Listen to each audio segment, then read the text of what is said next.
Hello guys, কেমন আছো সবাই? আশা করি সবাই খুব ভালো আছো। র্যান্ডম অ্যানিমেশন আমরা কিন্তু একটা খুবই ব্রুটাল এনিমে সিরিজ শুরু করেছি এবং ওয়ার্ল্ড উইড কিন্তু এই ব্রুটাল এনিমে সিরিজটার ব্যাপক ফ্যান বেস রয়েছে। তো যাই হোক, তুমি এই এনিমে সম্পর্কে না জানলেও যদি তুমি সোশ্যাল মিডিয়া চালিয়ে থাকো, আই মিন ইউটিউব বা ফেসবুক, একবার হলো তোমার সামনে হয়তো বাকি হানমার কোনো না কোনো এডিট বা শর্ট ভিডিও অবশ্যই সামনে এসেছে। আর আমার কাছে এরকম সেম এসেছিল, আর তখন থেকে আমার আগ্রহ জাগে যে এইটা কি এনিমে, এটা আমাকে জানতেই হবে। তো আমার কৌতূহল থেকে প্লাস তোমাদের সাথে আমার কৌতূহল শেয়ার করতে এই বাকি হানমা সিরিজটা আমরা শুরু করছি এবং আশা করছি আমরা সেই লেভেলের ব্রুটাল এবং এক্সাইটমেন্টে ভরা অসাধারণ কিছু টাইম পার করবো। আর শুধুমাত্র র্যান্ডম অ্যানিমেশনের নয়, অনলি জাপানিজেও কিন্তু আমরা টোকিও রিভেঞ্জার শুরু করে দিয়েছি। মানে দুই চ্যানেলে খালি মারামারি কাটাকাটি। তো বাড়তি কোনো কথা নয়, সরাসরি আমরা মূল ভিডিওতে যাবো। তবে তার আগে একেবারে ছোট্ট একটা কমার্শিয়াল বিজ্ঞাপন রয়েছে। তোমরা যেটা করবে, বিজ্ঞাপনটা স্কিপ করে মূল ভিডিওতে চলে যাও। কোনো বিজ্ঞাপন দেখার প্রয়োজন পড়বে না। ডোরা সুন্দর রয়েছে, জাস্ট ক্লিক করো। তো বিজ্ঞাপন প্লে হচ্ছে। হ্যালো বন্ধুরা, আজ আমরা এমন একটি অ্যাপ সম্পর্কে তোমাদের বলতে চাই যে অ্যাপটির অফিসিয়াল পার্টনার হচ্ছে পিএসজি।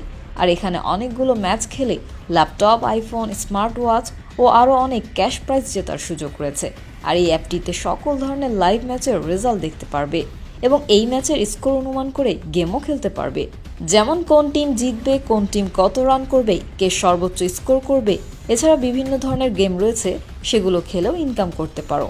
আর রেজিস্ট্রেশনের সময় আমাদের যে প্রোমো কোডটি রয়েছে অলোক1, এটা ব্যবহার করলে প্রথম ডিপোজিটে 26,000 টাকা পর্যন্ত বোনাস পেতে পারো। আর এই টাকা তুমি খুব সহজেই বিকাশ, ব্যাংক এবং অন্যান্য সহজ পদ্ধতির মাধ্যমে উঠাতে পারো। তো আর দেরি কিসের? ডেসক্রিপশনে প্রোমো কোড এবং পিন কমেন্টে প্রোমো কোড সহ সাইন আপ লিঙ্ক রয়েছে, সেটা ব্যবহার করো এবং ক্যাশ প্রাইজ জিতো। আর এখানে আরেকটা কথা মনে রেখো, আমরা যেই বিজ্ঞাপন দেই না কেন, অনলাইন থেকে টাকা আয় করা এত সহজ কোনো ব্যাপার নয়। তোমরা কোনো আর্থিক ক্ষতির সম্ভাবনা রয়েছে এমন কোনো ওয়েবসাইটে যাবে না। তো চলো এবার মূল ভিডিওতে চলে যাই।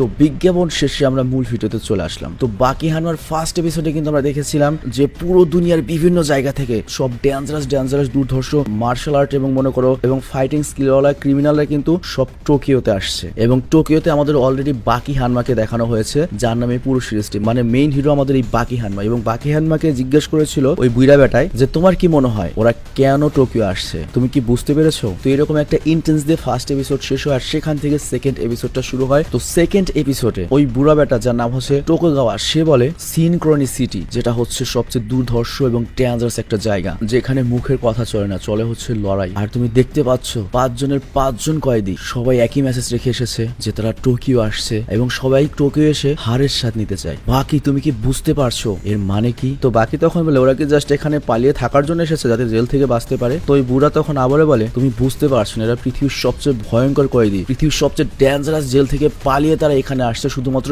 একজন মানুষকে শেষ করে ফেলার জন্য। ওরা জাস্ট মার্শাল আর্টের সবচেয়ে মাস্টারের উপর যে মাস্টার রয়েছে, সবচেয়ে শক্তিশালী যে পার্সন রয়েছে জাপানের, তাকে খতম করতে আসছে। আর তুমি কি বুঝতে পারছো না সেই লোকটাকে? তো বাকি হানমা তখন একটু হয়রান হয়ে যায়, কারণ বুঝতেই পারছো এখানে বাকি হানমার ব্যাপারেই কথা বলা হচ্ছে। কারণ বাকি হানমাই টোকিওর যে আন্ডারওয়ার্ল্ড মার্শাল আর্ট রয়েছে বা বক্সিং রয়েছে, তার 1 নম্বর চ্যাম্পিয়ন ব্যক্তি। তো তখন টাকাগো আরো বাকিকে বলে তুমি তো সবকিছু শুনলে, তুমি কি এবার আমাদের সাহায্য করবে? তখন বাকি টোকুগাওয়াকে বলে তোমাকে সাহায্য করে আমার লাভ কি? তো এটা শুনে টোকুগাওয়া বলে আমাকে সাহায্য করে তোমার কোনো লাভ হোক বা না হোক, কিন্তু আমাকে সাহায্য না করলে তোমার লস অবশ্যই হবে। আর বাকি তখন বলে কিন্তু এরকম করলে কিভাবে আমার লস হতে পারে? তো টাকাগোয়া তখন বলে ওরা সবাই তোমাকে হারিয়ে নাম্বার 1 হতে চায়, তুমি বাকি যা ইচ্ছে তাই খুশি করতে পারো, কিন্তু তারা অবশ্যই তোমার সাথে লড়াই করবে। আর তুমি যদি আমার সাথে পার্টনারশিপ করো, আমি এই লড়াই বৈধ উপায়ে করানোর ব্যবস্থা করব, আর তাতে আমাদের দুজনেরই লাভ হবে। তো বাকি তখন টোকুগাওয়াকে বলে আচ্ছা, ব্যাপারটা যদি এরকমই হয়ে থাকে তাহলে আগে ওদের টোকিওতে আসতে দাও, বাকি টাইম পরে ভাববো। আর এরপর আমাদের একটা ফাইটারকে দেখানো হয়, যে ফাইটারের নাম হচ্ছে রবিনসন। তো রবিনসন মনে করো সকালবেলা মর্নিং ওয়াকে প্র্যাকটিস করছিল, আর তখন রাস্তার পাশে বেঞ্চে আমরা একটা লোককে বসে খবরের কাগজপত্র পড়তে দেখি। কিন্তু রবিনসন যখন ওই লোকটার কাছাকাছি আসে, তখন ওই লোকটি খবরের কাগজের ভেতর দিয়ে ব্লেড জাতীয় কোনো একটা কিছু ছুঁড়ে মারে এবং এর ফলে রবিনসনের গাল কেটে যায়। আর এখানে আমরা দেখতে পাই এটা হচ্ছে সেই ভয়ঙ্কর অপরাধী ডুয়েল। আর এটাই কিন্তু সে অপরাধী যাকে আমরা প্রথম এপিসোডে ইলেকট্রিক চেয়ারের শক দিতে দেখেছিলাম, বাট ইলেকট্রিক চেয়ারও ওকে মারতে পারেনি। তো ডুয়েল এখানে এসেছে রবিনসনকে মারার জন্য, কারণ রবিনসন অনেক বিখ্যাত একজন ফাইটার। তো রবিনসন তখন ডোয়েলকে বলে কি ব্যাপার ভাই, তুমি কি আমার সাথে ফাইট করতে চাচ্ছ? কিন্তু আমি নতুনদের সাথে তো ফাইট করি না। তো এরপরে ডোয়েল করে কি রবিনসনের কাছে এগিয়ে যায় এবং বলে ও তাই? কিন্তু তখনই রেগে রবিনসন করে কি ডোয়েলের কলার ধরে, কিন্তু কলার ধরতে গিয়ে রবিনসনের হাত কেটে যায়, কারণ ডোয়েলের যে ড্রেসটা ছিল সেটার গলায়ও ব্লেড ছিল। আর এরপরে ডোয়েল করে গিয়ে তার কোনোই দিয়ে রবিনসনের গলার উপর আক্রমণ করে এবং আমরা দেখতে পাই ওর কোনোইতে কিন্তু ব্লেড ছিল। আর তখনই রবিনসনের গলা কেটে যায় এবং মনে করো বিচ্ছিরি ভাবে সেখানে মারা যায়। মানে আমি অলরেডি কিন্তু মেনশন করেছি এটা টোটাল ব্রুটাল একটা এনিমি সিরিজ। তো যাই হোক, এরপর আমাদের আবারও সেই স্টুডেন্টদের দেখানো হয় যারা বাকিকে বুলি করার জন্য চেষ্টা করছিল, কিন্তু ভয়ে এর আগে পালিয়ে গিয়েছিল, মানে গত এপিসোডে দেখেছি। তো ওরা বাকির উপর প্রতিশোধ নিতে চায়, আর ওর জন্য বাকিকে মারার জন্য ওরা কিছু ভালো ফাইটারদের খোঁজ করছিল। তো প্রথমে ওরা যায় হচ্ছে একটা হলুদ চুলওয়ালা ফাইটারের কাছে, আর এই ফাইটার মূলত ছুরির উপর অনেক স্কিলড, মানে সে ছুরির সাহায্যে ফাইট করে। তো ওরা গিয়ে এই লোকটার সাথে বাকিকে মারার চুক্তি করে টাকা দেবে, আর তারপর ওই লোকটা ওদেরকে স্কিল দেখায় ওর ছুরির স্কিল এবং বলে তাহলে বলো তোমাদের ওই বাকি কোথায়, দ্রুত ওর কাছে আমাকে নিয়ে চলো। কিন্তু ওরা বলে না, আমাদের আরো লোক লাগবে। তো এরপর আবার ওরা অন্য ফাইটারের কাছে যায়, আর এই ফাইটার আবার অনেক ভালো নিশানা মারতে পারতো, মানে একটা দড়ির মতো একটা কিছু ইউজ করতো যেটার মাথায় লোহা লাগানো রয়েছে, সেইভাবে সে ফাইট করতো আর কি। তো এই ফাইটার তার সেই স্কিল দেখায় এবং বলে চলো তাহলে বাকির সাথে দেখা করি, ওকে লেড়াবেড়া করে দেবো। আর তারপর ওই 3 বুলি ছেলে করে কি আবারও আরেকটা ফাইটারের কাছে যায়, আর তৃতীয় ফাইটারের কাছে ওরা যখন যায় ওই ফাইটার ওদেরকে নিজের সম্পর্কে বলতে শুরু করে, দেখো লড়াই জেতার জন্য শক্তির চেয়ে বেশি দরকার হচ্ছে সাহসের। তোমার প্রতিপক্ষ যত শক্তিশালী হোক না কেন, তোমার মধ্যে যদি সাহস থাকে তাহলে তুমি অবশ্যই ফাইটে জিততে পারবে, আর এই সাহস তুমি আমাকে ছাড়ার কার মধ্যেই পাবে না। তাহলে বাকির সামনে আমাকে নিয়ে চলো, দেখি বাকি কিরকম শক্তিশালী, ওকে তো আজকে আমি ভয় পাইয়ে কাঁপিয়ে দেবো, আমাকে দ্রুত তার কাছে নিয়ে চলো। তো যাই হোক, এভাবে ওরা 3 জন আর কি মনে করো ফাইটার ভাড়া করে বাকিকে তোমার হালাল করে দেওয়ার জন্য বা ক্লিয়ার করে দেওয়ার জন্য। আর তারপর ওই 3টা বুলি ছেলের যে লিডার ছিল সে যায় হচ্ছে বাকির সামনে, আর বাকিকে বলে আমরা 3 জন তোমার কাছে ক্ষমা চাইতে চাই, তুমি কি 1 মিনিটের জন্য আমাদের সাথে আসতে পারবে? তো তখন বাকি সবার আগে করে ওর হাতের যে প্লাস্টারটা ছিল সেটা ভেঙে ফেলে, মানে হাতের মোচার দিয়ে। তো এটা দেখে তো ছেলেটা ভয় পেয়ে যায়, তবে তারপরে ওর সাথে যেতে থাকে। তো এরপর বাকি যখন সেখানে গিয়ে পৌঁছায় দেখতে পায় এই ছেলেটা তো ক্ষমা চাওয়ার জন্য ডাকেনি, বরং বাকিকে মারার জন্য ডেকেছে। তো যাই হোক, এরপর ওই তৃতীয় যে ব্যক্তি রয়েছে সাহসের কথা বললো, যে শক্তির চেয়ে সাহস বেশি প্রয়োজন, বলে ও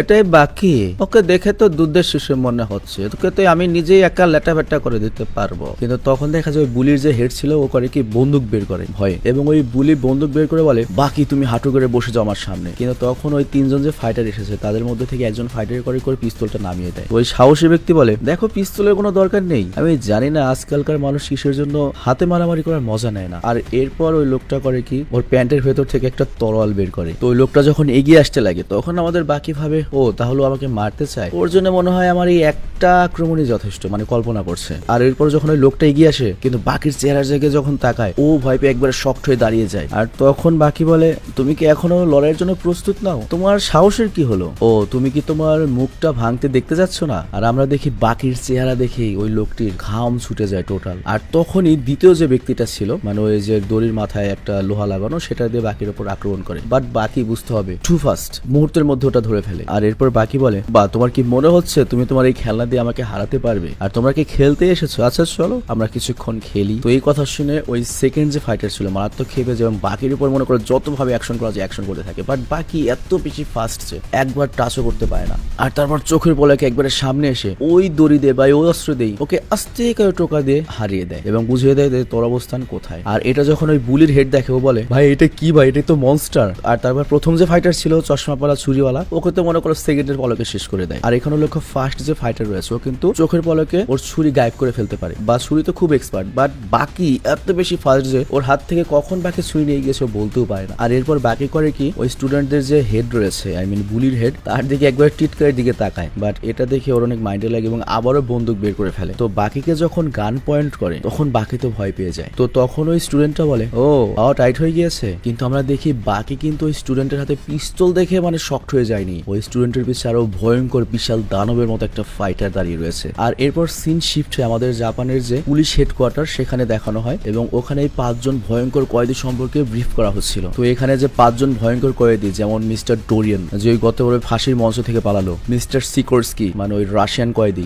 জোয়েল যেটা একটু আগে যে মারলো, স্পেক এবং রিওকো। তো এই 5 জনের নাম নিয়ে পুলিশের হেড বলে এই 5 জন পৃথিবীর সবচেয়ে মারাত্মক ভয়ঙ্কর কয়েদি। কিন্তু ভালো ব্যাপারটা হচ্ছে এই 5 জনের সাথে 5 জনের কোনো যোগাযোগ নেই বা কানেকশন নেই, কিন্তু তাদের উদ্দেশ্য তাদের লক্ষ্য সবকিছু কমন পড়ে যাচ্ছে। তারা সবাই টোকিও আসছে। তো এই পুলিশের হেড যখন আরো কিছু বলবে তখনই একজন অফিসার ভেতরে আসে এবং ওই পুলিশ হেডের কানে কানে কিছু বলে। তো এখানে আমরা যেটা শুনতে পাই ও বলে স্যার স্পেক অলরেডি টোকিওতে চলে এসেছে। তো এই কথা শুনে পুলিশের হেড রেড তো মনে করে পুরো ফেটে যায়। আর সে ভাবতে থাকে স্পেক এত তাড়াতাড়ি টোকিওতে কিভাবে আসলো। আর এরপর ওই অফিসার বলে একটা গাড়িকে কেউ ভেঙে চুরমার করে দিয়েছে, তাও শুধুমাত্র তার হাতের সাহায্যে, এবং প্রত্যেক টিভি চ্যানেলে এটা দেখানো হচ্ছে এবং একজন লোক এটা করতে দেখেছে। আর তাকে যখন ওই 5টা ক্রিমিনালের ছবি দেখানো হয়েছে সে ওখানে স্পেককেই দেখিয়েছে। তো এরপর আমাদের আবার বাকিকে দেখানো হয়, বাকির উপর গান পয়েন্ট করে রেখেছে ওই বুলি, এবং বাকি বলে কি হলো বাকি, তোমার কথা কই গেল? বাকি বলে আমার ভয় লাগছে। এই কথা শুনে গুন্ডা হাসতে লাগে এবং বলে আমি এরকমই ভেবেছিলাম। কিন্তু বাকি ওর কথার উত্তর না দিয়ে বলে সেই পৃথিবীর ভয়ঙ্কর 5টা কয়েদি যারা সবাই টোকিওর দিকে আসছে। ওই 5টা ভয়ঙ্কর কয়েদির একজন ঠিক তোমার পেছনে। তো এরপর যখন ওই বুলি পেছনের দিকে ঘুরে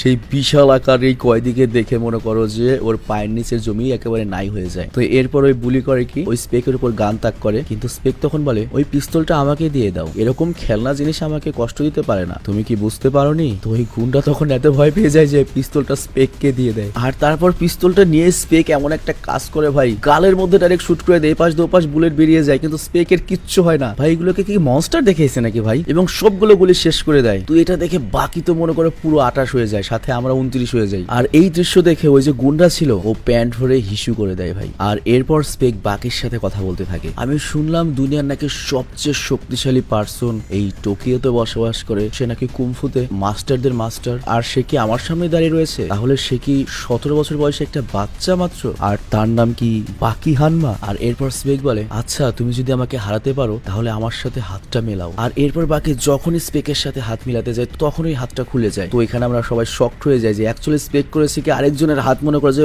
টেনে ছিঁড়ে নিয়ে এসেছে, আর এটা অবশ্যই কোনো পুলিশ অফিসারের হাত হবে আর কি, কারণ পুলিশ অফিসারের গাড়িটাই তো ভেঙে এসেছে। তো বাকি যখন ওই হাতটা ছেড়ে দেয় তখনই স্পেক মনে করে যে একেবারে সাইকোর মতো হাসতে লাগে। আর তারপর স্পেক এমন একটা কথা বলে ওটাকে ফেলো না, ওই হাতের সাথে তোমার ভালোবাসা রয়েছে, আর যে হাতের সাথে ভালোবাসা হয় ওই হাতকে কি ফেলা যায়? আর এরপরই বাকির উপর স্পেক আক্রমণ করে বসে, আর তারপর বাকিকে মাটিতে ফেলে হাত দিয়ে ইচ্ছা মতো মনে করে যে মারতে থাকে। আর আমরা দেখতে পাই বাকিকে একেবারে মনে করো যে তোমার হাত দিয়ে পুরো মুখ চেপে রেখেছে এবং বলতে থাকে এইটা সেই হাত যে হাতের সাথে তোমার প্রেমের সম্পর্ক, এই হাতকে উঠাও। আর এই স্পেক সম্পর্কে আমি বলি, এই স্পেককে আমরা দেখেছিলাম গত এপিসোডে, ও যে একটা সাংবাদিক যে ওর সাথে দেখা করতে একেবারে ভেন্টিলেটরের ভেতর থেকে এসে হাত দিয়ে মাথা একেবারে থেতলে দেয়, সেইটা আর কি এটা। তো যাই হোক, আশেপাশের মানুষ যখন এই দৃশ্য দেখে তারা তো মনে করে যে ভয় পেয়ে যায়, এবং একজন বলে ওঠে কেউ পুলিশে ফোন দাও। আর এদিকে ওই বুলি স্টুডেন্টের তো মনে করো যে পায়খানা বের হয়ে গিয়েছে, ও বলে যান বাঁচাতে চাইলে ভাগো।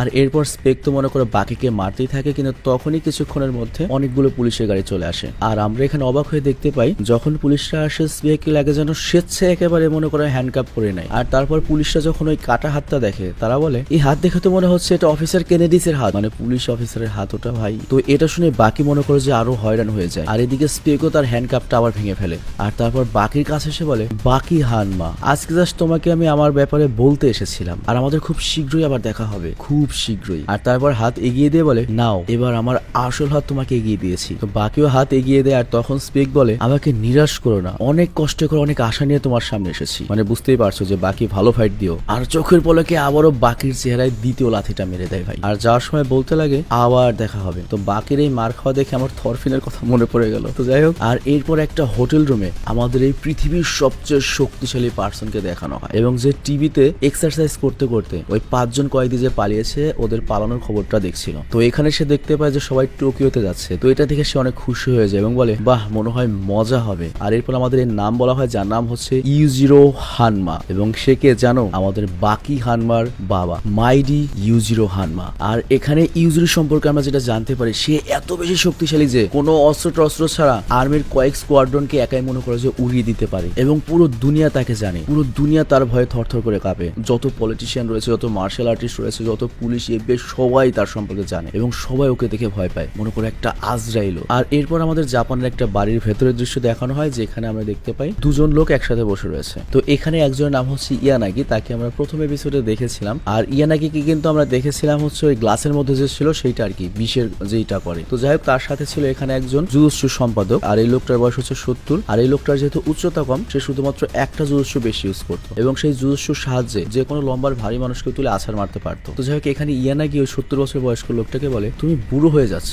তো ইয়ানাগি এরপর আরো বলে তুমি সেটাই হারিয়ে ফেলেছো যেটা তোমাকে সবার চেয়ে স্পেশাল রাখতো, তুমি তোমার সবকিছু হারিয়ে ফেলেছো। কিন্তু আমি যদি জানতাম যে তোমার একদিন এরকমও সময় আসবে, তাহলে তুমি যখন শক্তিশালী ছিলে তখন আমি তোমার সাথে একটা ফাইট এনজয় করে তোমাকে মেরে ফেলতাম। তো যাই হোক, এই জুজুৎসু সম্পাদক বা ওর নাম হচ্ছে শিবুকাওয়া, এবং সে একসময় একটা ডোজো চালাতো। ডোজো মানে হচ্ছে যেখানে মারামারি হয় আর কি, এবং সে একসময় লেজেন্ডারি একটা ফাইটার ছিল। তো শিবুকাওয়া তার আইকি টেকনিকের সাহায্যে এবং জুজুৎসু টেকনিকের সাহায্যে যত বড় পার্সন হোক উড়িয়ে একবারে দূরে ফেলে দিতে পারতো, কিন্তু আজ সে বুড়ো হয়ে গিয়েছে আর কি, যেগুলো টিটকারি খাচ্ছে। তো এটা শুনে শিবুকাওয়ার সহ্য হয় না। শিবুকাওয়া বলে ইয়ানাগি তুমি আমার সাথে এখন ফাইট করবে, আজকের জন্য নয়, সেই দিন যেদিন আমরা শক্তিশালী ছিলাম সেই দিনের কথা মনে করো আমি আগের মতোই শক্তিশালী রয়েছি, আসো সেই হিসেবে লড়ি। তো ইয়ানাগি তখন বলে তুমি যদি আমার সাথে লড়াই করতে চাও এটা বলার কিছু নেই, তুমি আক্রমণ করে দাও তোমার যা ক্ষমতা আছে তা দিয়ে, ঠিক এভাবে। আর তখনই করে কি একটা কেটলি ওই বুড়োর দিকে ছুঁড়ে মারে এবং সেকেন্ডের মধ্যে ইয়ানাগির আরেক চোখের সামনে একটা পিন নিয়ে যায় এবং বলে তাহলে তুমি সত্যি আমার সাথে লড়তে চাও। আর এখান থেকে সিন শিফট হয়ে আমাদের স্পেককে দেখানো হয় যে বর্তমানে জেলে রয়েছে এবং তোমরা তো জানোই স্পেক কিন্তু পুরো সাইকো ভাই। তো সে জেলখানায় শুয়েছিল আর বলছিল এটা আমার জন্য খুবই ভালো একটা জায়গা, এখানের বাতাস খাবার দুটোই ভালো। না খাবার ভালো না, ওরা খাবার খুব কম দেয়। অ্যাকচুয়ালি স্পেক কিন্তু এখানে সারা জীবন থাকতেছে না, তার জাস্ট কয়েকদিন এখানে থাকা দরকার। আর সে জেলখানাকে হোটেলের মতো ইউজ করে, যখন ইচ্ছা ঢুকবে যখন ইচ্ছা বেরিয়ে যাবে। আর এরপর আমাদের দেখানো হয় যে জেলে স্পেককে আটকে রাখা হয়েছে সেই জেলের যে তোমার বড় বড় অফিসাররা ছিল তারা একসাথে মিটিং করছে। তো এখানে অফিসার বলে এই স্পেককে কিন্তু মোটেও মানুষ মনে করবে না, সে কিন্তু একটা মনস্টার এবং এরকম মনস্টারকে তোমরা হয়তো জীবনে দেখোনি এবং ভবিষ্যতে দেখবেও না। তো সিকিউরিটি 3 গুণ বাড়িয়ে দাও, 3 গুণ সতর্ক বাড়িয়ে দাও, আর আমাদের সবগুলো কয়েদিকে ধরতে হবে এবং প্রয়োজনে যদি গুলি চালাতে হয় মোটেও অর্ডার অপেক্ষা করবে না। তো এই বলে সে মিটিং শেষ করে যায় হচ্ছে বাথরুমে। তো বাথরুমে যখন মুতু শুরু করে তখনই সাইডে দেখতে পাই যে স্পেক ওর সাথে দাঁড়িয়ে রয়েছে। তো স্পেককে দেখে মনে করার পায়ের নিচের মাটি পুরো নাই হয়ে যায় ভাই। কিন্তু স্পেক তো একটা সাইকো, ও আসলে খাবার আনতে বাইরে গিয়েছিল এবং খাবার দেখে ওই ক্যাপ্টেনকে বলে এই তুমি কি সুশি খাবে, অনেক ভালো সুশি নিয়ে এসেছি। আর তারপর স্পেক করে কি দুটো সুশি বের করে ক্যাপ্টেনকে দেয় এবং বলে এটা খাও, ভালো লাগবে, কারণ এখন এটা গরম রয়েছে। কিন্তু তখনই ক্যাপ্টেন করে কি সাহস করে ওই সুশি না খেয়ে মনে করে যে স্পেকের মাঝখানে আঘাত করতে যায়। বাট স্পেক এটা তো মনস্টার, সেকেন্ডের মধ্যে ওই পাটাকে থামিয়ে দেয় আর তারপর জোর করে ক্যাপ্টেনকে সুশি খাইয়ে দেয়। আর এরপরে পুরো থানায় অ্যালার্ম বেজে যায় আর পুলিশরা গিয়ে দেখে যে জেলখানার পেছনের কয়েকটা দেয়াল একেবারে ভাঙা। তোরা পুরো অবাক হয়ে যায় যে আমরা একটা শব্দও পেলাম না, কখন এইসব ঘটলো। তো এই 2 গার্ড যখন কথা বলছিল তখনই পেছন থেকে চলে আসে স্পেক। তো বুঝতেই পারছেন 2 গার্ডও তখন প্যান্ট ধরে মুতে দেয়। আর অন্যদিকে আমাদের দেখানো হয় স্পেক যেখানে ওই সুশি আনতে গিয়েছিল ওই দোকানদারকে একবারে নৃশংসভাবে মেরে এসেছে, একবারে জানোয়ারের মতো। আর এরপর আমাদের আরেকটা ডোজো দেখানো হয়, ডোজো বলতে বোঝানো হয়েছে যেখানে ফাইটিং হয় আর কি। তো এখানে আমরা 2 জন ফাইটারকে দেখি। তো এখানে একজনের নাম হচ্ছে কাটসুমি অরোচি, যে এই ডসটার বর্তমান মালিক, আর তাকে শিঙ্কিং স্কাই ক্যারাটের আবিষ্কারক বলা হয়, যে হচ্ছে ডোবো আরিচির ছেলে সম্ভবত বাবা। আর সেই মূলত শিঙ্কিং স্কাই যে ক্যারাটি সেটার আবিষ্কারক ছিল এবং একসময় সেই ডোজোর লিডার ছিল, বাট বর্তমানে কাটসুরি মানে ও লিডার হয়েছে। আর ক্যারাটের দুনিয়াতে ওর নামটা অনেক বেশি, ওকে ডাইরেক্ট জীবন্ত একটা তরল বলা হয়ে থাকে। আর তার অপোনেন্ট হিসেবে আমরা দেখি হচ্ছে কাইহো রেড শু এবং তাকে চীনের সবচেয়ে ডেঞ্জারাস কুমফু মাস্টার বলা হয়ে থাকে, মানে চীনের নাম্বার 1 মার্শাল আর্ট এবং কুমফু মাস্টার। আর তার সবচেয়ে বেস্ট পার্টটা হচ্ছে বাকি হানমার সাথে লড়াই একমাত্র সেই সর্বোচ্চ একেবারে জেতার কাছাকাছি চলে যেতে পেরেছিল। মানে আমাদের বাকিকে বাচ্চা বাচ্চা লাগলো, এখনো তো বাকির ফাইটিং আমাদের দেখানো হয়নি, কিন্তু এই বেচারাকে যে এত ভয়ঙ্কর বলা হচ্ছে চীনের নাম্বার 1, সেও বাকির সাথে কখনোই জিততে পারেনি। তবে সেই একমাত্র পার্সন যে master of master the ultimate বাকি হানমাকে হারানোর প্রায় কাছে চলে গিয়েছিল। তো এরপর এখানে ব্যাটল শুরু হয়ে যায় এবং আমরা দেখি সেই লেভেলে একটা ব্যাটল হচ্ছে, মানে চোখের শান্তি পুরো কুমফু দেখে পয়সা উসুল। বাট ওই চাইনিজ মাস্টারের সামনে এই শিঙ্কিং স্কাই মাস্টার টিকতেই পারে না। তো বুঝতে পারছে এখানে বাকিকে যে প্রায় হারিয়ে ফেলেছিল সে কত ইজিলি এই মাস্টারকে হারিয়ে দিল। তো এখানে বোঝানো হচ্ছে যে বাকি কত উপরের পার্সন আর কি। তো যাই হোক এরপর কাসিমি অরোচি করে কি ওই চাইনিজ মাস্টারকে বিজয়ী ঘোষণা করে। আর আমি নামগুলো অ্যাকচুয়ালি অ্যাভয়েড করছি এর জন্য যাতে তোমাদের বুঝতে সুবিধা হয়। তো এরপর ডজের ওনার মানে মাত্র যে ফাইট করলো বলতে থাকে অনেক পুরনো কথা, ডোপ্পো অরোচি যে আমার বাবা, সে আমাদের এই ডোজো থেকে নিজেকে নিজে বহিষ্কৃত করেছিল, কারণ সে বিশ্বাস করত মডার্ন ক্যারাটে প্রাচীন যে ক্যারাটের স্টাইল ছিল তাকে কোনোভাবে হারাতে পারবে না। কিন্তু আমি আমার বাবার মতো ভাবি না, কারণ 4000 বছর আগে থেকে চাইনিজরা এই ক্যারাটের প্রশিক্ষণ করে আসছে, যখন আমাদের এই জাপান পানির নিচে ছিল। কিন্তু তখনই চাইনিজের যে পুরনো লোক তারা ওই ক্যারাটের উপর অনেক স্টাডি করে ফেলেছিল। কিন্তু আমি সেই চাইনিজ ক্যারাটেকেই আমাদের মতো করে মডিফাই করে আরো উন্নত করব, আর আমি দেখিয়ে দিব যে আসল মডার্ন ক্যারাটের ক্ষমতা কি হয়, শক্তি কি হয়, আর এটার মানে কি। আর তখনই এখানে এসে হাজির হয় হচ্ছে ভয়ঙ্কর ডোরিয়েন ভাই, যাকে আমরা গত এপিসোডে ফার্স্টে দেখেছিলাম ফাঁসির মঞ্চ থেকে পালিয়ে আসে সবাইকে মেরে। আর ডোরিয়েনের সেই ক্যারাতে মাস্টারকে বলে এই হালার পুত্র বাপ কই। আর এখানেই পার্ট 2 শেষ হয়ে যায় ভাই। এটা জাস্ট ব্রুটাল না, পুরো সাইকো একটা এনিমি সিরিজ ভাই, সব শালা সাইকো, সিরিয়াস লেভেলের সাইকো। এবং এই এনিমি সিরিজে আমরা যেসব ফিকশনাল ক্যারেক্টার দেখবো টোটাল ডিফারেন্ট টাইপের। এবং আমি বিশ্বাস করি এই পর্যন্ত আমরা অনেকগুলো এনিমি সিরিজ দেখেছি, অনেকগুলো ক্যারেক্টারের ফ্যান হয়েছি এবং এই সিরিজে আমরা বেশ কিছু ক্যারেক্টারের ফ্যান হতে চলেছি। তো যাই হোক আমি বিদায় নিব আজকের মতো, তোমরা ভালো থেকো, সুস্থ থেকো। আর এখানে কিন্তু চলছে বাকি হানমা, আর ওইদিকে কিন্তু চলছে টোকিও রিভেঞ্জার্স। তোমরা হয়তো অনেকে টোকিও রিভেঞ্জার্স দেখেছো, বাট তারপর আমি আমার মতো করে শর্টকাটে নতুন করে আবার এক্সপ্লেন করা শুরু করেছি, মানে যারা দেখেছো তারা আরেকবার মনে করবে আর কি। তো ভালো থেকো, সুস্থ থেকো, টেক কেয়ার, আল্লাহ হাফেজ।